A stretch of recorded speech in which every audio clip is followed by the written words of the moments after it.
कृति और मेरी शादी आज से 1 महीने पहले 19 फरवरी को हुई थी। कृति को यह शादी मंजूर नहीं थी, लेकिन वे अपने पिता की अंतिम इच्छा पूरी करने के लिए तैयार थी। वह कॉलेज के अमीर नाम के लड़के के साथ प्यार करती थी, लेकिन अचानक अपने पिता के कहने पर मुझसे शादी करने के लिए तैयार हुई थी और असफल अवस्था से उबरी थी। हमें सोचने के लिए कुछ समय नहीं मिला, इसलिए यह सब बातें करने का वक्त ही नहीं मिला। मुझे आज भी वो दिन याद है। जोशी अंकल अचानक बीमार पड़ गए और उन्हें अस्पताल में भर्ती कराया गया। मुझे मेरे पिता का फोन आया, जिन्होंने मुझे खबर सुनाई और मुझे कंपनी से सीधे अस्पताल आने के लिए कहा। मैं तुरंत कार लेकर अस्पताल पहुंचा। मुझसे पहले हर कोई आ चुका था। कृति अपने पिता के बगल में बैठी उनका हाथ पकड़कर बैठी थी। उसकी आंखों से आंसू धीरे धीरे जमीन पर गिर रहे थे। मुझे अभी तक नहीं पता था कि जोशी अंकल ने मुझे क्यों बुलाया। डॉक्टरों के मुताबिक जोशी अंकल बीमार थे और उन्हें दिल का दूसरा दौरा पड़ा था, लेकिन डॉक्टरों ने हमें बताया कि अगर फिर से ऐसा हुआ तो उन्हें बचाना असंभव होगा। यह सब सुनकर मैं जोशी अंकल से मिलने अंदर गया।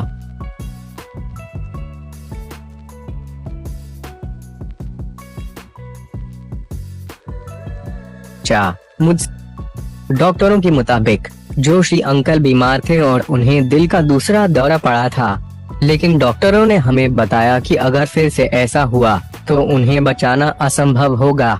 यह सब सुनकर मैं जोशी अंकल से मिलने अंदर गया। जैसे ही मैंने अंदर कदम रखा, उनके अस्त व्यस्त चेहरों पर मुस्कान आ गई। मुझे पता है कि मेरे पिता और जोशी अंकल बचपन से सगे भाई की तरह दोस्त थे। वह कृति की मां की मृत्यु के बाद मेरे पिता की कहने पर ठाणे में स्थानांतरित हो गए।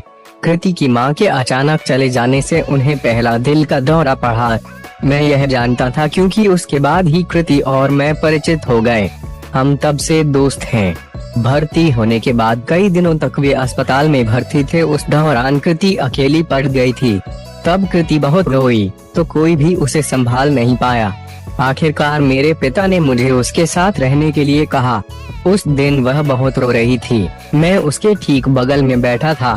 समझाने के बहुत समय बाद भी वे ठीक नहीं हुई, लेकिन कुछ घंटों तक रोने के बाद वे सो गई। मैंने तब से उसे कभी रोते या रूठा नहीं देखा, लेकिन आज उसकी आंखों से आंसू बह रहे हैं।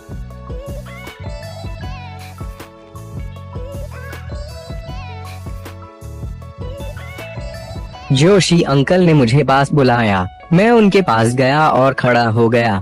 उन्होंने अपना हाथ मेरी तरफ किया। मैंने तुरंत उनका हाथ पकड़ लिया और उनके बगल में बैठ गया। चाचा मुझे बचपन से जानते थे। उन्होंने मुझसे एक वादा मांगा था। उन्होंने मुझसे एक इच्छा की कि मैं उनकी बेटी से शादी करूं। इससे पहले कि मैं कुछ कह पाता, मेरे पिता ने उनके दोस्त को हाँ कह दिया। तब कृति और मुझे कुछ समझ आया नहीं।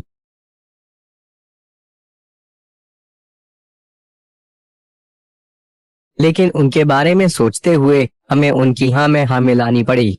वास्तव में कृति और मैं एक दूसरे को अच्छी तरह से जानते थे। यही वजह है कि अंकल ने सोचा होगा कि मैं उसके लिए सही था, लेकिन मुझे महसूस हुआ कि कृति कुछ और सोच रही थी।